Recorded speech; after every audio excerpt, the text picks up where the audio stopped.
प्रथम लागू दो चरण को, धनी ए न छोड़ायो खिन्न। लाख तली लालेड़ियां मेरे जीव के ही जीवन।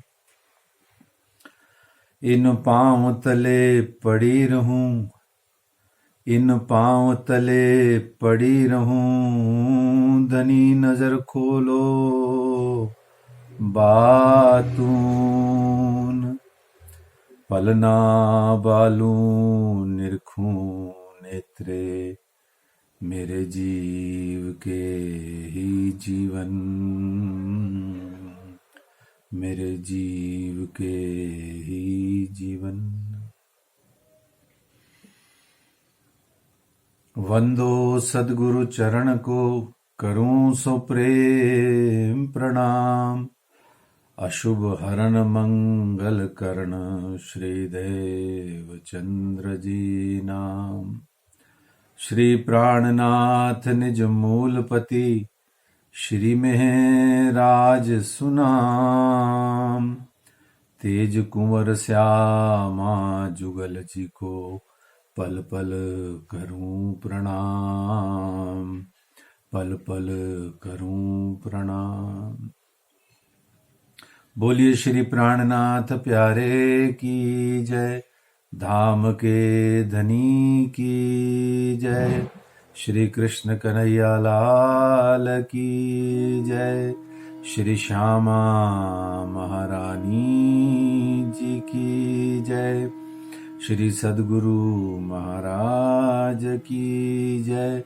सर्व सुंदर साथ की जय।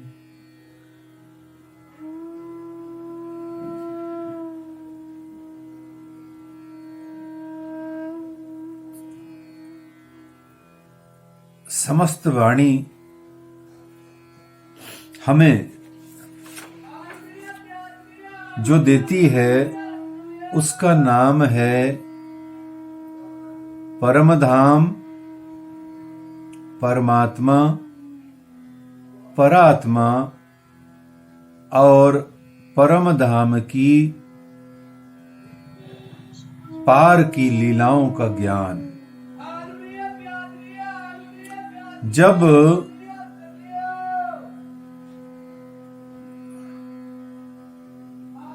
इस जगत के अंदर में हम देखते हैं तो सारी दुनिया के शास्त्र, एक एक ग्रंथ, वेद, चारों वेदों के जो अंग हैं वो उपवेद, पुराण, 18 पुराणों के आगे उप पुराण, महाभारत, रामायण, भगवत गीता, षट शास्त्र, षट दर्शन, वेदांत, उपनिषद, सभी स्थानों पर, सब जगहों पर परम धाम और परमात्मा सच्चिदानंद का जिक्र है, उल्लेख है। तो फिर श्री तारतम वाणी, ब्रह्मवाणी के अंतर्गत ऐसा क्या है जो अलग से सच्चिदानंद तत्व की व्याख्या करता है और परम धाम, भगवत धाम, निज धाम को बताता है? क्या पहले किसी ने नहीं बताया? तो फिर हम प्रार्थना कैसे करते हैं? गुरु साक्षात परब्रह्म, गुरु को हम साक्षात परब्रह्म के रूप में इस जगत में देखते हैं और उसी गुरु की जो तस्वीर है, तस्मै श्री गुरुवे नमः, ऐसे ही गुरु के स्वरूप को मैं नमस्कार करता हूं, प्रणाम करता हूं। जो ब्रह्मा विष्णु महेश से तुल्य है, उनके जैसा ही है, वो ही है, और जो परब्रह्म के तुल्य है, कौन सा गुरु कहते हैं, किस गुरु को वो परब्रह्म तुल्य मानते हैं, और जिसे परब्रह्म तुल्य मान रहे हैं, जो परम धाम की बात कर रहे हैं, तो क्या पहले शास्त्रों में नहीं है? जभी तो ये श्लोक, प्रार्थनाएं, स्तुतियां, वेद मंत्र, वेदों के शांति मंत्र आदि सर्वत्र यही वर्णन आता है। ये वही परम धाम की बात समस्त वेद करते हैं, और वेद ही नहीं, कहीं कहीं थोड़ा बहुत कतेब ग्रंथों में भी इनका इशारे से जिक्र है, उल्लेख है। ये सब बातें आपको अक्षर को भी सुध नहीं के परम धाम में पर ब्रह्म किन विद केली करत। तो अक्षर ब्रह्म की बनाई हुई अनंतानंत असंख्य सृष्टियों के अंतर्गत एक सृष्टि, उस सृष्टि के अंदर में एक महाविष्णु अक्षर ब्रह्म आदि नारायण के जो स्वरूप हैं, अक्षर ब्रह्म के जो स्वरूप हैं आदि नारायण महाविष्णु आदि, जिनके द्वारा एक सृष्टि जिसके अंदर में हम हैं, ऐसे 14 लोक ब्रह्मांड के जैसे असंख्य 14 लोक ब्रह्मांडों के अंतर्गत इतने इतने जीव, इतनी इतनी आत्माएं, इतने इतने गुरु, इतने इतने संत महात्मा आदि इत्यादि आए हैं, अभी हैं, और न जाने कितने कितने युगों में, कल्पों में, और इसके अंतर्गत उनका आना जाना होता ही रहता है। ये युग खत्म हो जाएगा, ये कल्पांत हो जाए, कल्पांत हो जाएगा कल्प का, और फिर पुनः पुनः जितने भी बार बार लय प्रलय होकर के जो युग समय बनेगा, उन सब में भी यही लोग, यही जीव, यही आत्मा है, उन सबको भी, और इनके जो बनाने वाले हैं उनको भी किसी को नहीं पता कि पर ब्रह्म का, सच्चिदानंद तत्व का सच्चा स्वरूप क्या है। हाँ, उनको ये पता है कि हैं, उनका ध्यान भी करते हैं, पर समझ कुछ नहीं आता। भगवान श्री हरि विष्णु ध्यान करते हैं, भोले शंकर बाबा कैलाश में विराज करके ध्यान करते हैं, और कल्पांतों तक, युगों तक वो ध्यानावस्था में रहते हैं, परंतु उन्हें कुछ भी प्राप्त नहीं होता। कुछ भी का अर्थ, उन्हें उनका सच्चा स्वरूप का दर्शन प्राप्त नहीं होता। ऐसा नहीं कहना चाहिए कि उन्हें कुछ भी प्राप्त नहीं होता या कुछ भी शुद्ध नहीं है। ये तो अब चूंकि साहित्यिक अलंकार की भाषा है, सो कहने को कह दिया जाता है, परंतु कुछ नहीं प्राप्त होता तो काहे ध्यान करते। जो व्यक्ति धर्म में, अध्यात्म में लगा है, उसको कुछ ना कुछ तो मिलता ही है, कुछ अच्छा लगता ही है, कुछ स्पेशल वीआईपी फीलिंग्स आती हैं, तभी वो लगता है। तो ऐसा नहीं कहना चाहिए कुछ नहीं। हाँ, वो साचा स्वरूप प्रगट में दर्शित नहीं होता। तो कहने का भाव, वेदों में, उपनिषदों में आदि में जो पहले से ही वर्णित है, हुक्मे वेद कतेब में लिखे लाखों निशान, जिनको पढ़ने के लिए, जिनके अर्थ खोलने के लिए स्वयं अक्षरातीत पिया प्राणनाथ जी सच्चिदानंद पार ब्रह्म अपने ही पांचों स्वरूप से और अपनी ही ब्रह्म सृष्टियों के रूप में इस जगत में प्रकट होंगे, तब वह परब्रह्म का स्वरूप यानी सच्चिदानंद पार ब्रह्म का स्वरूप, शोभा, श्रृंगार, उनकी लीला, उनका नाम, उनका रूप, उनका श्रृंगार, उनकी प्रेम की शोभा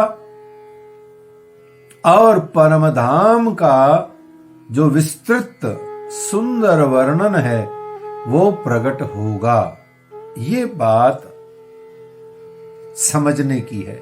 इसी का नाम है श्री तारतम वाणी, इसी का नाम है श्री कुलजम स्वरूप साहब धर्म ग्रंथ, जिसे हम कुलजम स्वरूप ग्रंथ भी कहते हैं, इसको हम श्री तारतम सागर ग्रंथ भी कहते हैं, इसको स्वरूप साहेब भी कहते हैं, इसे हम श्री राज्य भी कहते हैं। राज्य पधरा दो, राज्य पधरा दो, राज्य को सुला दो। राज्य कौन? ये ज्ञानमय वांग्मय ग्रंथ स्वरूप जो श्री राज्य हैं, यही राज्य हैं। बहुत ध्यान से बार बार समझिए, सुनिए, पहचानिए, हृदय में धारण कीजिए, कट्टरता से, ईमान से इस बात को चित्त में धारण कीजिए कि इनके ग्रंथ के अलावा जो भी इसका हम ऊपरला श्रृंगार करते हैं वो सब इनका श्रृंगार है।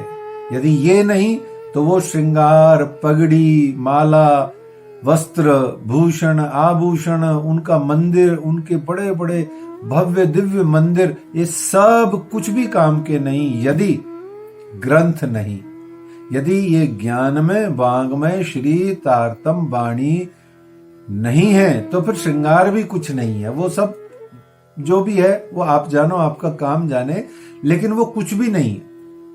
ये न मुरली किसी काम की, न छत्र किसी काम का, न मुकुट किसी काम का, न वस्त्र किसी काम के, न माला हार किसी काम का। लेकिन जैसे ही श्री तारतम वाणी पधरा के इसको वस्त्रों में सुंदर सुंदर में हमने श्रृंगार करके धूप बत्ती अगरबत्ती चंदन आदि रख करके पुष्प आदि से सुसज्जित करके इसको हमने यदि पाग पहनाई, मुकुट पहनाया, छत्र लगाया, तो देखिए शोभा क्या निराली है। समझ लीजिए, वाणी के अलावा, बीतक के अलावा कुछ भी, न कोई व्यक्ति, न कोई वस्तु, न कोई पदार्थ, न कोई आकर्षण, न कुछ, न तू, न मैं, न ये, न वो। संसार की कोई भी चीज जो श्री तारतम वाणी इस बीतक अथवा हमारे सनातन वैदिक धर्म ग्रंथों के अतिरिक्त जो कुछ भी है वो सब आपके आध्यात्मिक आत्मिक जागृति, कल्याण, उद्धार के लिए ही आवश्यक है। इनके अलावा जो कुछ भी है उन सब से हमारा कोई लाभ नहीं होने वाला, एक कणमात्र को भी लाभ नहीं होने वाला। उपनिषदों की ही घोषणा है कि आत्मा सबसे बड़ी स्वार्थी होती है।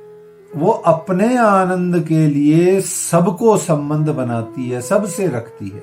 हमें कोई व्यक्ति पसंद है, कोई संत पसंद है, हमें कुछ भी पसंद है, अच्छा लगता है, वो इसलिए नहीं अच्छा लगता क्योंकि वो अच्छा है, ना ना, वो इसलिए अच्छा लगता है क्योंकि मुझे अच्छा लगता है, मुझे आनंद चाहिए। न कोई पति है, न कोई पत्नी है, न कोई पुत्री है, न कोई पिता है, न कुछ संबंध भी रिश्तेदारी का भी नहीं होता। वो सिर्फ इसलिए होता है क्योंकि मुझे आनंद चाहिए, यानी आत्मा को आनंद चाहिए। अब सांसारिक आनंद यदि प्राप्त करने बैठोगे तो इस संसार की कोई भी वस्तु आपको परमानंद दे नहीं सकती। एक आनंद छोड़ोगे, दूसरा पकड़ोगे, दूसरा छोड़ोगे, तीसरा पकड़ोगे। इस सब्जी में टेस्ट नहीं है, एक सब्जी खाई, दूसरी खाई, तीसरी खाई, चौथी खाई, हर तरीके का सामान लिया, वस्त्र पहना, दुनिया के रिश्तेदार, जानकार, ये दोस्त, वो दोस्त, उससे मिले, इस सब के सब आप अपना आनंद शिफ्ट करते रहते हैं। असली आनंद वो है जो शिफ्ट ना होए, एक ही स्थान पर अंदर ही अंदर वो नित्य निरंतर, नित्य नूतन, उसमें वृद्धि होती जाए, न्यून नवीनता आती जाए, उसमें रोचकता अपने आप भीतर से आती जाए। जैसे कहने को उदाहरण के लिए ज्वालामुखी होता है, वो भीतर से ही वोल्केनो जो है अंदर ही अंदर से पता नहीं कहां से उसमें से लावा निकलता रहता है, अंदर से ही आता रहता है। ऐसे ही अंतर हृदय से जो प्रेम, जो प्यार, जो रस, जो आनंद प्रकट होता रहता है, उसी को पार ब्रह्म का रस कहा जाता है। आत्मा के भीतर में ही परमात्मा का निवास है। तो वो निवास कैसे है? तो सही, ऑलरेडी है, पर वो है ये पता कैसे लगे? एक दूसरा, वो निवास है तो जिनका है उनका कैसे पता लगे? उससे भी पहले ये क्या मेरी आत्मा का निवास है? तो आत्मा क्या है ये पता लगे, और ये पता लगे कि ये आत्मा को दिखाएगा कौन और इस आत्मा को उस परमात्मा से मिलाएगा कौन, और फिर मिला करके उस परमात्मा के बारे में बताएगा कौन। तो इसलिए कहा गया कि एक होता है गुरु, एक होता है ग्रंथ, और एक होता है ग्रंथ को हृदय में धारण किए हुए गुरु का संग। देखिए, बहुत सारे प्रकार के गुरु होते हैं, वो अभी हमारा चर्चा का विषय नहीं है। दत्तात्रेय भगवान के आप देखिएगा भागवत जी में 24 गुरु थे। तो ऐसे कई कई प्रकार के वेशभूषाधारी संत भी होते हैं, समाज कल्याण के संत भी होते हैं, संसार में अनेक अनेक प्रकार के महात्मा संत होते हैं, परंतु साचा सदगुरु वो जो अलख की देवे लख, जो नहीं दिख रहा उसे दिखा दे, और वो दिखाई देगा किसके माध्यम से, जिस गुरु के हृदय में ज्ञान होगा। बहुत ध्यान से बारंबार अपने जीवन का एक एक पल, एक एक क्षण, एक एक मोमेंट अपना बचाइए उसको। जैसे एक व्यापारी अपने एक एक दमड़ी कौड़ी को जोड़ जोड़ करके अपना इतना बड़ा नेशनल लेवल का व्यापार खड़ा कर लेता है, ठीक वैसे ही एक धार्मिक आध्यात्मिक पथ पर चला हुआ जिज्ञासु अपने हृदय में ज्ञान के शब्द के एक एक भाव को हृदय में जोड़ता हुआ अपने उस ज्ञान प्रदाता गुरु की चरण शरण में रहता हुआ, संगत से रहता हुआ, उसके साथ में गोष्ठ ज्ञान करता हुआ, धीरे धीरे अपने हृदय में इस ज्ञान की, इलम की विपुल राशि को जोड़ करके परमात्मा के पास पहुंचने वाले इश्क को उत्पादित कर लेता है। बहुत ही विशेष, बहुत ही हृदयंगम करने वाली ये बात इस प्रकरण के अंतर्गत कही गई है। किरंतन ग्रंथ का प्रारंभिक प्रकरण ही, तीसरा प्रकरण, नंबर 3 का प्रकरण हमें 3 चीजों के बारे में बता रहा है। तीसरा प्रकरण 3 चीजों के बारे में बता रहा है, जिन 3 में ही हमसे चूक होती है। ये 3 ही वो बातें जो इस प्रकरण में महिमा गाई है, और महिमा गाई है तो हमें महिमा को तो सुनना है और उसको तो हृदयंगम आत्मसात करना है। पर यदि उस महिमा को सुनते सुनते यदि इस महिमा से हम प्रश्न जिज्ञासा का उत्पादन करें तो क्या होगा कि वही चीज हमारे लिए एक तरीके से सावधानी करने वाली, सावचेत करने वाली, हमें अलर्ट करने वाली बन जाती है। महिमा तो है, पर उस महिमा को यदि हम क्वेश्चन के रूप में देख लें तो हमारे लिए वो अलर्ट मोड आ जाता है। क्या कहती है ये प्रकरण 3 बातों को? कौन से 3 बातों को? वही 3 बातें, एक गुरु, एक ग्रंथ और एक ज्ञानमयी गुरु का संग। क्या कहती है वाणी? उपनिषद भी कहते हैं गुरु बहुश्रुत होना चाहिए। क्या होना चाहिए? बहुश्रुत, बहुत सारा सुना हुआ होना चाहिए। पुराने जमाने में जब लिखन विखन का कम होता था तो उस जमाने में शास्त्रों का अध्ययन मनन सुन सुन करके, बोल बोल करके, रट रट करके ही हृदय में रहता था। तो सारे वेद ब्राह्मणों को, उस समय के ब्राह्मणों को कंठस्थ थे। इसीलिए तो आज ये वेद बचे हुए हैं, नहीं तो इन विधर्मियों ने और अंग्रेजों ने तो सब नष्ट ही कर दिया था। तो इस तरीके से बड़े ध्यान से समझने की बात है कि गुरु कौन? जिसमें ज्ञान हो, क्योंकि ज्ञान से ही आत्म कल्याण होगा। अन्य किसी भी बात से, किसी भी वस्तु से, किसी भी पदार्थ से कोई कल्याण नहीं होने वाला। हाँ, वो सब जरूरी है या नहीं है, ये सब विषय अलग है, बाद की बातें हैं, उन सब पर कोई विचार नहीं है। अभी यहाँ विचार है एक साधक सुंदर साथ, एक ब्रह्मसृष्ट सुंदर साथ की आत्मा में विराजमान परमात्मा के स्वरूप का, बैठक का दर्शन कैसे हो, जिसे वाणी में कहा गया, और वो क्या है। तो 3 बातें तीसरा प्रकरण हमें बता रहा है। आइए हम थोड़ा सा जरा सा इस प्रकरण को सुनते हैं, फिर इससे अंतर्गत हम प्रवेश करते हैं।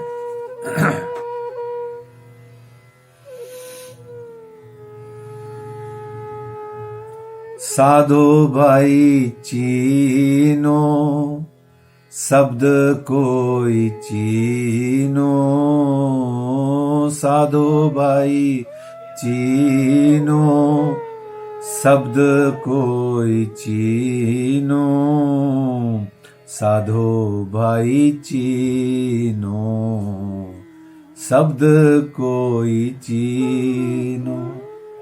ऐसो उत्तम आकार तो को दीनो, ऐसो उत्तम आकार तो को दीनो, जिन प्रगट प्रकाश जो कीनो, जिन प्रगट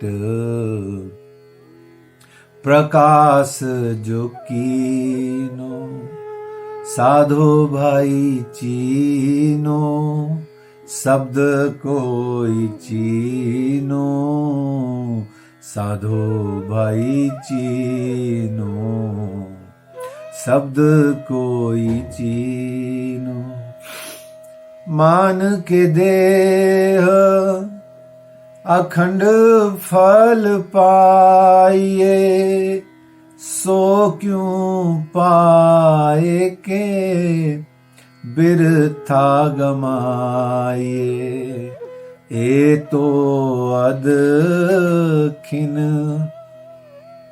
को अवसर, ए तो अदखिन को अवसर, सो क्यों गमावत मांझ निदर, सो क्यों गमावत मांझ निदर, साधो भाई चीनो, शब्द कोई चीनो, साधो भाई चीनो, शब्द कोई चीनो।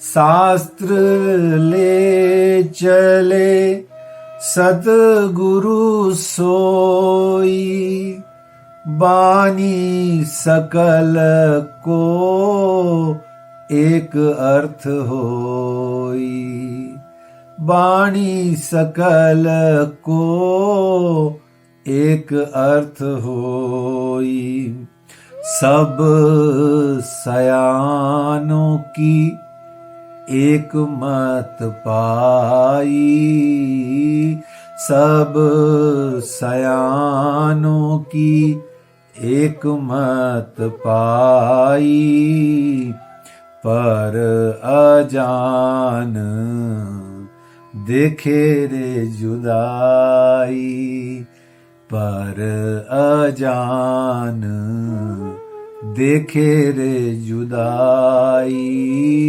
साधो भाई चीनो, शब्द कोई चीनो, साधो भाई चीनो, शब्द कोई चीनो। या में बड़ी मत को लीजे सार, या में बड़ी मत को लीजे सार, सतगुरु याही दिखावे पार, सतगुरु याही दिखावे पार, इतहि बैकुंठ इतहि शून्य, इतहि बैकुंठ इतहि शून्य इतहि प्रगट पूर्ण ब्रह्म इतहि प्रगट पूर्ण ब्रह्म। साधो भाई चीनो शब्द कोई चीनो, साधो भाई चीनो शब्द कोई चीनो। ए बाणी गरजत मांझ संसार, ए बाणी गरजत मांझ संसार। खोजी खोज मिटावे अंधार, मूढ़ मती न जाने विचार, मूढ़ मती न जाने विचार। श्री महमत कहें पुकार पुकार, श्री महमत कहें पुकार पुकार। साधो भाई चीनो शब्द कोई चीनो, साधो भाई चीनो शब्द कोई चीनो, साधो भाई चीनो शब्द कोई चीनो।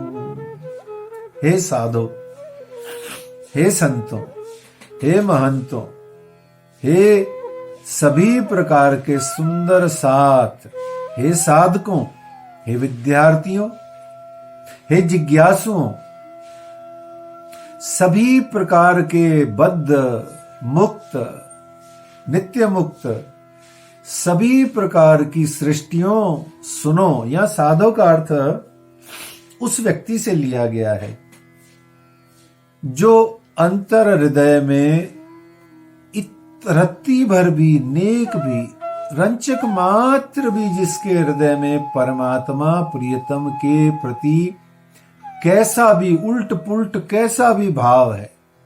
तुलसी अपने राम को रीज भजो या खीज, अरे भूमि पड़े उपजेंगे ही उल्टे पुल्टे बीज। आप उस हर व्यक्ति से जो नास्तिक है उसके लिए भी यहां महामती श्री इंद्रावती जी क्या कहते हैं कि साधो तू भी साधु है। क्यों? यूं तो साधु के हमारे हिंदू धर्म में अलग ही एक वेशभूषा और आदि इत्यादि होता है, परंतु साहित्य की दृष्टि से, भावना की दृष्टि से, अध्यात्म की दृष्टि से साधु वो है जो किसी भी प्रकार से प्रभु चरण शरण को स्वीकार कर रहा है। भले ही मंदिर के आगे से एक्टिवा पे जा रहा है तो यूं मत्था टेक के जा रहा है, भाई वो भी साधु है। क्यों? हृदय में परमात्मा के प्रति आस्था है, कहीं कोई परमात्मा के प्रति कुछ भाव है, कुछ सेवा है, कुछ कल्याण है, बस वो साधु है। ये साधु का अर्थ समझ लीजिए। साधु का अर्थ वैसे तो अलग ही होता है। एक साधु होता है, एक साधक होता है, एक सिद्ध होता है, एक संत होता है, सबके अर्थ महंत होता है। इन सब के अर्थ अलग अलग होते हैं, परंतु वो टेक्निकल लैंग्वेज है। यहाँ जो प्रेम की भाषा है वो ये कहती है जो ये सुन रहा है वो सब साधु हैं, जो नहीं सुन रहा है वो भी साधु हैं। तो वो क्या कहते हैं? साधु भाई चीनो। अब चीनो चीनो साधो भाई, हे साधु भाइयों, हे संत जनों, हे महंत जनों, हे मेरे प्यारे प्यारे सुंदर साथ, चीनो। क्या चीनो भाई? चीनो का अर्थ क्या होता है? चीन ये भोजपुरी भाषा में, अवधी में, मिथिला में, बुंदेली बघेली में, इसको कुमाऊं की भाषा में क्या कहते हैं? चीन हो। चीनो है ना, पहचानो, रिकॉग्नाइज करो, पहचान लो। चीनो, हम चीने तुम्हें बनाए, हमने तुम्हें पहचान लिया, हम जान गए, हमें अक्ल आ गई, सुध आ गई। चीनो साधो भाई चीनो, क्या चीनो? शब्द चीनो, शब्दों को चीनो, शब्दों को पहचानो। कहाँ के शब्दों को? चारों वेदों के शब्दों को, उपवेदों के शब्दों को, षड दर्शन को और षड शास्त्रों को, महाभारत के वचनों को, रामायण के वचनों को, रामचरितमानस के वचनों को, श्रीमद् भगवद गीता के वचनों को, 18 पुराणों को, उप पुराणों को, सभी प्रकार के उपनिषदों के अंतर्गत वर्णित शब्दों को चीनो। ये शब्द ही काम के हैं, शब्द ही काम के हैं।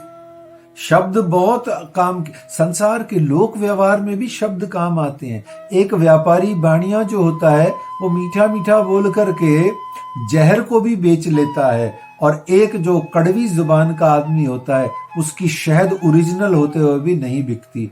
यही तो शब्द का कमाल है, शब्द की चोट है।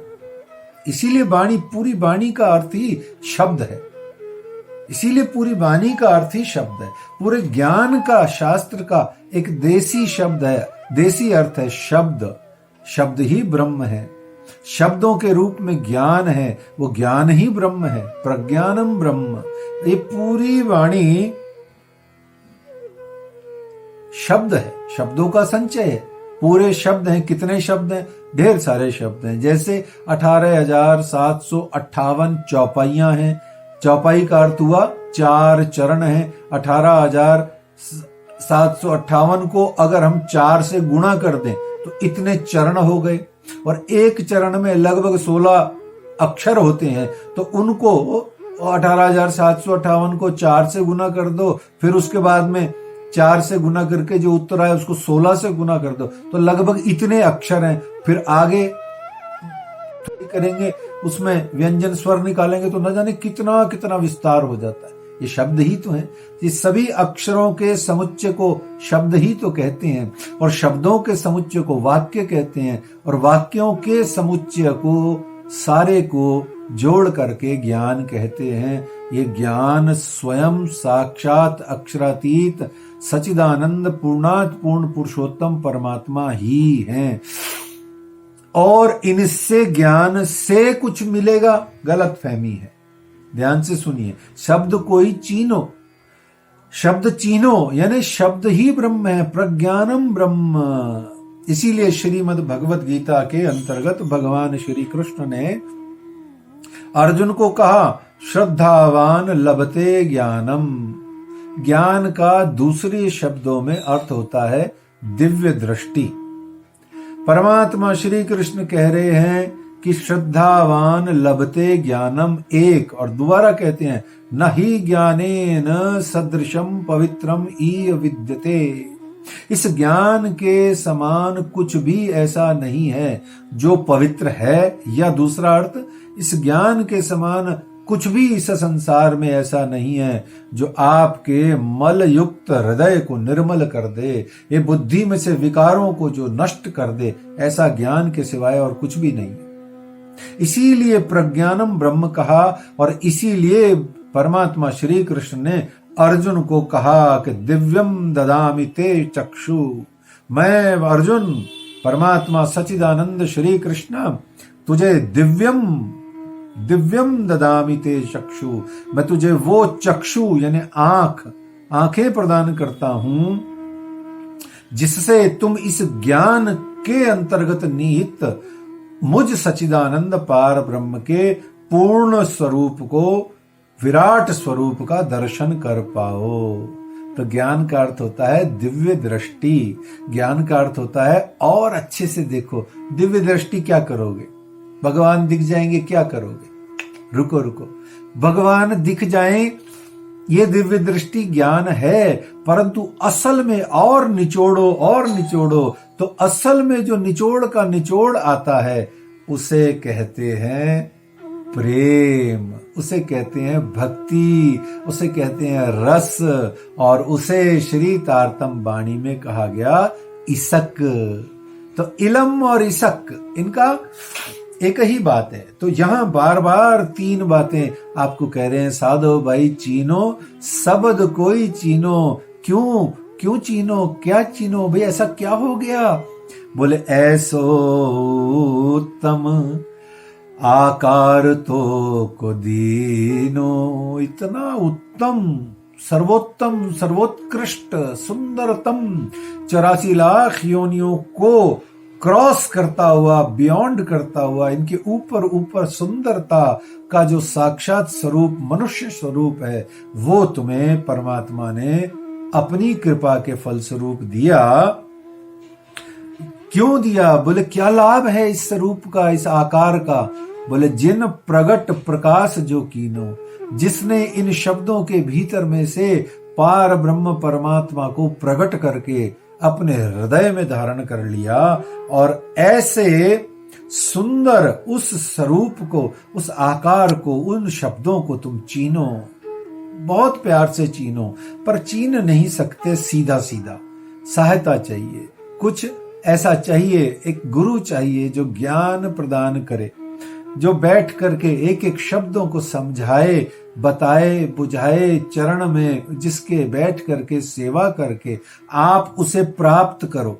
सेवा का अर्थ बाह्य नहीं है, यहाँ बाहर कोई सेवा आत्मिक आध्यात्मिक साधना में क्या लाभकारी है, ये सब बात की बातें हैं। अभी बात है हृदय की, सिर्फ बुद्धि की और भीतर हृदय की, भक्ति की। भक्त को क्या करना है और एक ज्ञानी साधक को क्या करना है, यहाँ सिर्फ चिंतन का विषय ये है। तो यहाँ सेवा का अर्थ है अपने गुरु की वो सेवा करो, अपने गुरु की उतनी सेवा करनी है जो आपको आपकी बुद्धि में पड़े हुए सांसारिक मोह माया के मल को हटा करके निर्मल कर दे। गंगा में, ज्ञान की गंगा में, कथा की गंगा में, चर्चा की गंगा में, वाणी रूपी इस गंगा के अंतर्गत इसलिए प्रवेश करना है ताकि हम शुद्ध हो जाएं, हम बुद्ध हो जाएं, निर्मल हो जाएं, आनंद अवस्था में प्राप्त हो जाएं। तो इस तरीके से वो कह रहे हैं जिन प्रगट प्रकाश जो कीनो, कहते हैं मान के देह अखंड फल पाइए। इस मान के देह को प्राप्त करके बड़े भाग मानुष तन पावा, सुर दुर्लभ सब संत ही गावा। ये मनुष्य जन्म इतना दुर्लभ है, इतना दुर्लभ है कि 84 लाख योनियों के पुनरागमन आवागमन जीव के पश्चात में ये मिलता है, और वो भी तब मिलता है जब परमात्मा की कृपा होती है, तब मिलता है। या अकस्मात प्रभु कृपा कर दें तो ये मनुष्य जन्म मिल जाता है। ऐसे मान के देह को प्राप्त करके हे मेरे सुंदर साथ जी, हे मेरे साधो, हे मेरे संतों, इन तारतम वाणी में से, ग्रंथों में से शब्दों को चीनो, निकालो, अखंड फल को पाओ, अखंड फल पाओ, और सो क्यों पाए के वृथा गमाइए। ऐसे सुंदर उत्तम मान के देह को प्राप्त करके काहे अपना एक भी पल बिना नाम जाप के, बिना स्वरूप ध्यान चिंतन के, चितवनी के, बिना ग्रंथ के अध्ययन के, बिना चर्चा के, श्रवण के, बिना किसी गुरु की चरण में भी, शरण में भी नहीं बैठना, उनकी भी सेवा, उनका भी शरीर की सेवा भी इसलिए करना कि ज्ञान प्राप्त होता है। सिर्फ शरीर की सेवा करने से कुछ भी प्राप्त नहीं होता, वो चाहे गुरु की हो, चाहे भगवान के स्वरूप की हो, या अपने शरीर की हो, कुछ भी नहीं मिलेगा। आपके अंदर में भय, भ्रम आदि इत्यादि बहुत हो, उसका निपटारा करते रहो। पर आध्यात्मिक साधना यही बोलती है कि सिर्फ और सिर्फ जब तक गुरु के चरण शरण में बैठ करके ज्ञान प्राप्त नहीं करते, पल पल अपना उनकी सुंदर मुखारबिंद से प्रकट अमृत वाणी का आप श्रवण नहीं करते, तब तक गुरु के चरण शरण में बैठने से भी कुछ भी प्राप्त नहीं होने वाला। करोड़ों आशीर्वाद लेना तो भी कुछ ना मिलेगा, साधना खुद करनी पड़ेगी। आप न मरिए, स्वर्ग न जाइए, मरोगे तो स्वर्ग मिलेगा। बहुत सिंपल बात है, कड़क बात है, ब्लंट है ये। दुनिया में बहुत प्रकार का कंफ्यूजन है, खूब प्रकार के भ्रम है। साधक को उन्हीं को तोड़ करके अपनी साधना को दृढ़ करते हुए परमात्मा प्रियतम तक पहुंचना है। और वो दूर कहाँ है, वो तो भीतर ही बैठे हैं। लेकिन आत्मा के ही दिल में बैठा हुआ परमात्मा को मिलाने वाला जो साधन है उसका नाम है गुरु और ग्रंथ। देखो, इसके बिना कुछ नहीं हुआ, किसी का कुछ नहीं हुआ। मेरे सच्चिदानंद पार ब्रह्म अक्षरातीत श्री कृष्ण भी जब इस जगत में प्रकट होकर के अपनी त्रिविध लीला किए तो याद करो, वो भी अपने भाई बलराम के साथ में मिल करके, सुदामा भैया के साथ में मिलके गुरु सांदीपनी के आश्रम में 64 दिन रहे। और मेरे प्रभु श्री राम जब इस दुनिया में प्रकट हुए तो वो भी गुरु वशिष्ठ के यहाँ जाकर के पूरा उन्होंने अपना जीवन जो है एक छात्र के रूप में, विद्यार्थी के रूप में गुजारा। भगवान खुद आकर के ऐसा कर रहे हैं, हम कैसे करके सोच सकते हैं हमें ऐसे ही फोकट में मिल जाएगा? कुछ नहीं मिलने वाला। बिना परिश्रम के, बिना श्रम के, बिना कर्म के, बिना साधना के कुछ भी नहीं मिलता है, न मिला है न मिलेगा। हाँ, जो मिलने की चीज है वो पता है क्या है? गुरुओं से, संतों से, महंतों से, मम्मी पापा से, हमारे बड़े लोगों से आशीर्वाद जो मिलता है वो कब फलीभूत होता है? जब आग लगी हो तो घी डालो तो भड़क उठती है। आग ही नहीं है, घी कितना ही डाल लो को फर्क नहीं पड़ने वाला। बहुत ध्यान से समझ लो, है ही। अरे साहब, पूरा का पूरा अंबानी का गोडाउन ले आओ गैस का, उसमें आग लगेगी तब जब एक तिल्ली हमारे दिल भीतर में जल रही होगी। ऐसे ही हृदय में, इसीलिए तो साधु कहा आपको, मत्था टेका आपने, भगवान के लिए कुछ प्रार्थना करी, कुछ भाव रखा, तो आपको आगे बढ़ करके श्री जी हुक्म फरमाते हैं, अरे तूने इतना किया, थोड़ा सा और बढ़ जा, थोड़ा और बढ़ जा। हे मेरी प्यारी सखी, हे मेरे प्यारे साधु, हे मेरे मनुष्य मात्र, हे मेरे नर, हे मेरे प्राणी, तुझको मनुष्य जन्म मिला है, चीनो, शब्द चीनो, वाणी में बढ़ जाओ, बीतक को बार बार सुन करके, आत्मसात करके, हृदय में धारण करके क्या करो? चीनो, शब्द को ही चीनो। क्यों? क्योंकि परमात्मा तेरे हृदय में बैठे हैं। ईश्वर सर्वभूतानाम हृदय देशे अर्जुन तिष्ठति। वो कहाँ बैठा है? तेरे भीतर में बैठा है। मैं कहाँ बैठा हूँ? जहां पर मेरे भक्त जन सुंदर साथ मिल करके मेरा चर्चा कथा करते हैं, मेरे रूप स्वरूप का गायन करते हैं, जगराता और शोर नहीं मचाते, हल्ला गुल्ला नहीं करते, बल्ले बल्ले नहीं करते, बल्कि बैठ के नाम जाप संकीर्तन करते हैं, मीठा मीठा रोते हैं, मेरी याद में रोते हैं, नाचते हैं, गाते हैं, पछताते हैं, खिन में खेले खिन में गावे गीत, यही सुहागिन की रीत। तो ऐसे में मैं वहां रहता हूं, तो तुम बढ़ जाओ, मेरी आत्मा तुम बढ़ जाओ। उसके लिए पहले अपनी आत्मा को जानो, शरीर को, वस्तु को, पदार्थ को, अन्य व्यक्तियों के मोह को कम करो और अपने आत्म स्वरूप का थोड़ा सा दर्शन करो। जब देखिए, भागवत जी के भी प्रारंभ में कहा कि भक्ति के दो पुत्र हैं, ज्ञान और वैराग्य। भक्ति उनको मिलती है जिनमें ज्ञान वैराग्य हो। अब सीधी भक्ति मिल जाए किसी काम की नहीं है, क्योंकि न ज्ञान है न वैराग्य है। वैराग्य का तो कोई अता पता ही नहीं है। वैराग्य का तो ये आलम है, यदि जरा सा भी सब्जी में प्याज नमक का तड़का कम हो जाए तो सारा ज्ञान वैराग्य धूमंधू हो जाता है हमारा, नमो नारायण सीताराम हो जाता है। क्यों? घर में झगड़ा ही हो जाता है। तो वैराग्य का तो बात ही मत करो। हाँ, थोड़ा बहुत ज्ञान जरूर है, वो भी क्यों है? क्योंकि बुद्धि है, 10-20 चपाइयां रट ली तो ज्ञान हो गया। ना ना ना, कुछ भी नहीं हुआ, कुछ भी नहीं हुआ। भक्ति कहां से आ गई? ये इसीलिए ज्ञान को श्री राज जी ने परम धाम के 8 दिव्य सागरों के अंतर्गत छठा सागर इलम का मधु सागर कहा गया। ध्यान है आपको? मीठा श्याम रंग का सागर मधु सागर, छठा सागर काला सागर क्या कहा गया? इलम का सागर कहा गया। ये ज्ञान, दिव्य दृष्टि का सागर कहा गया। इसीलिए यहां तक इसको दिव्य परम धाम के अंतर्गत आत्म जागृति का सागर कहा गया है।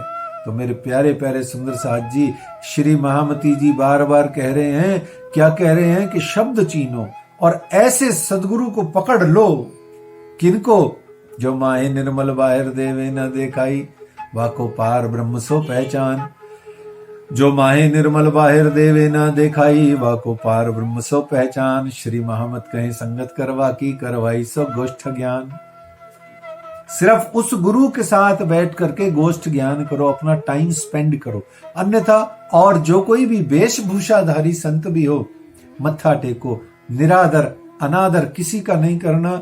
निरादर, अनादर, उपेक्षा, अवेलना, छोटा कहना, भ्रष्ट करना, ये सब बातें साधक की नहीं होती।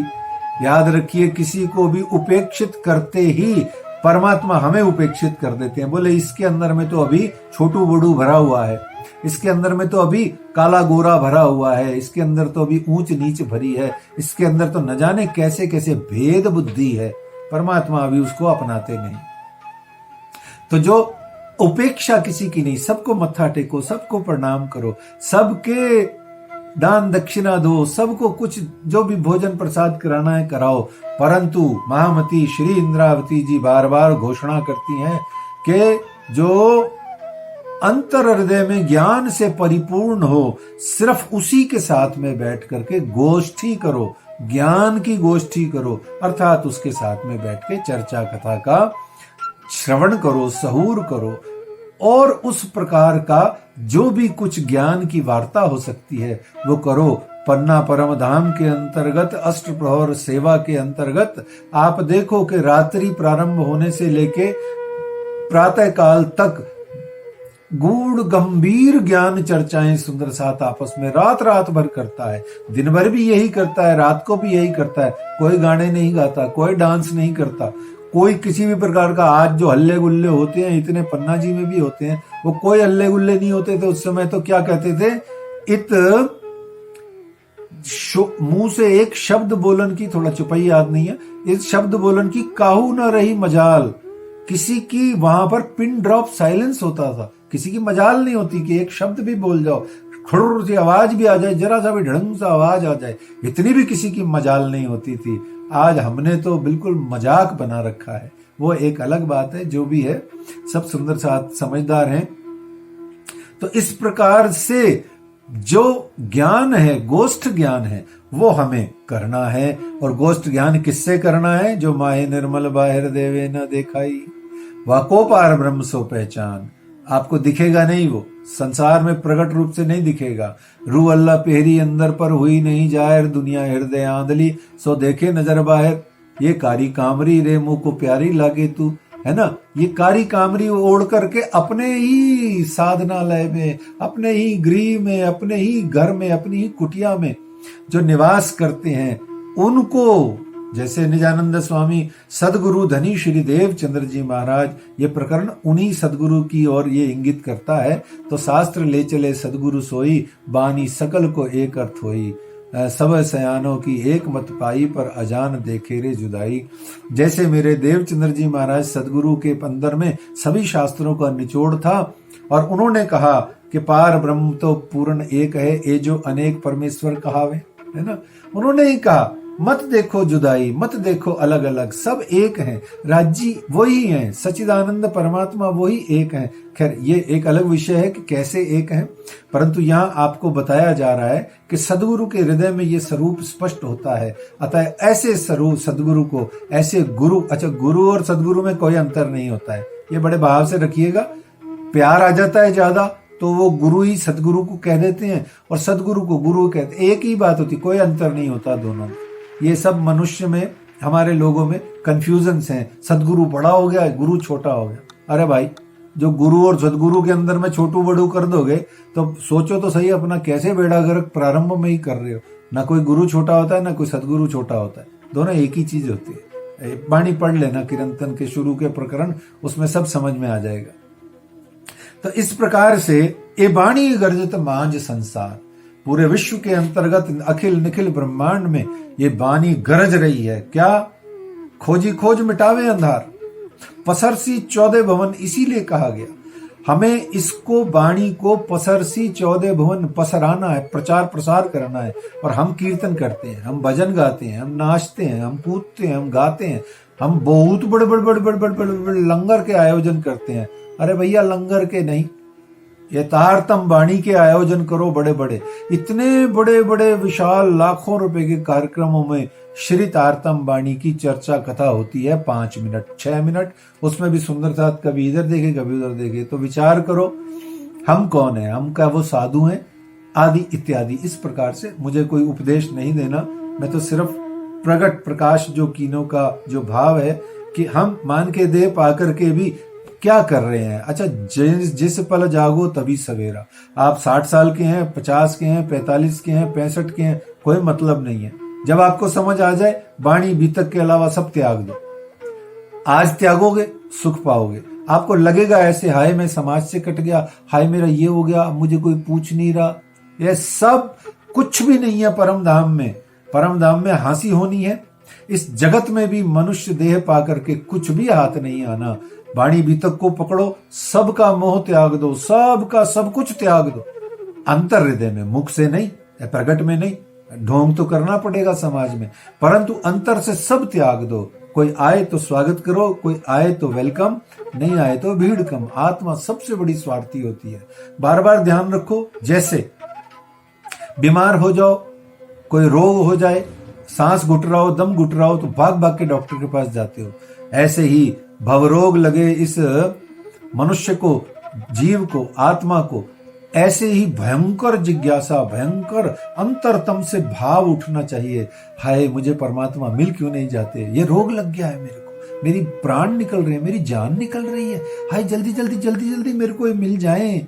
ऐसे आपको इतना हो जाए ये हड़बड़ाहट कि परमात्मा स्वयं आपको वाणी में कहें, अरे भाई जिन हड़बड़ाओ मोमिनो, हुक्म करत आपे काम। अरे टेंशन मत लो, राजी दे देंगे, तुम लग गए हो उनकी तरफ, मिल जाएंगे दर्शन। तो एबानी गरजत मांझ संसार, खोजी खोज मिटावे अंधार। खोजी कौन? साधो। साधो कौन? सुंदर साथ। सुंदर साथ कौन? ब्रह्म सृष्टि। ब्रह्म सृष्टि कौन? अभी हम सब, क्योंकि हम वाणी सुन रहे हैं, पढ़ रहे हैं, देख रहे हैं। गुरु की चरण शरण में बैठ करके, स्तारतम रूपी गुरु की चरण शरण में बैठ के हम वाणी सुन रहे हैं। तो हम कौन? खोजी। खोजी सुंदर साथ जी, खोज और विचार ही श्री तारतम वाणी का सार है। आप ग्रंथ प्रशस्ति में पढ़ना, वहां खोज और विचार आपको चौपैया, 6 चौपैयों में मिलेंगे। तो इस तरीके से मूढ़मती न जाने विचार। जो मूढ़मती होता है वो विचार को नहीं समझता, खोज भी नहीं करता, वही अन्य फालतुओं के कामों में लग लग के अपना आपको धार्मिक कह के, स्वयं को धर्म के प्रति ईमान वाला कह के, अपने आप को पता नहीं क्या क्या कह के भ्रम में ही जीता है, भ्रम में ही रहता है। और इसीलिए उसको कहा गया कि वो क्यों गमावत मांझ नींदर। नींद कहा, मोह अज्ञान भ्रमना कर्म काल और सुन्न, ये सारे नाम नींद के निराकार निर्गुण। एक एक चीज को देखो, एक एक भ्रम को तोड़ दो, एक एक नींद के आवरण को छिन्न भिन्न करते हुए वाणी पढ़ते हुए आगे बढ़ चलो। श्री महामत कहें पुकार पुकार। श्री महामती क्या कहते हैं? पुकार पुकार करके कहते हैं। क्या कहते हैं? कहते हैं कि ऐसा इल्म है लदुन्नी, ऐसा इल्म है लदुन्नी, जो देत बका की बूझ, बेसकी सब देत है, और देत हक के दिल का गुज, और देत हक के दिल का गुज। क्या है ये? श्री महामत कहें पुकार पुकार। क्या कहती हैं महामती जी? महामती जी हमें बार बार कहते हैं, इस दिव्य जागृत तारतम ज्ञान, आत्म जागृति के इस ज्ञान के शब्दों को, इस पूरी वाणी को पढ़ो, सुनो, समझो, पधराओ, उंगली फेर फेर के इसके 108, 1000 लाख, 1000, 50, 60, 1000, 2000 पाठ करने का कोई विशेष फायदा नहीं है। फायदा तो है, पर विशेष फायदा तब है जब इसको अर्थ सहित पढ़ो, समझो, गुरु की चरण शरण में रह के अर्थ सहित इसको पढ़ो, व्याख्याओं को समझो, इसके चिंतन को करो, इसका मंथन करो, शोधन करो, विचार करो, खोज करो, और फिर अंततो गत्वा इसकी चितवनी करते हुए, रूप ध्यान करते हुए अपनी ही आत्मा में विराजमान उन परमात्मा के नाम रूप लीला ध्यान को, और सर्वोपरि उनके प्रेम में रसान्वित होते हुए, भक्तिमय होते हुए अपनी सांसों को, प्रत्येक पल सांस को प्रियतम परमात्मा के चरणों में समर्पित कर दो। बोलो श्री प्राणनाथ प्यारे की जय, धाम के धनी की जय। श्री श्यामा महारानी जी की जय। जय।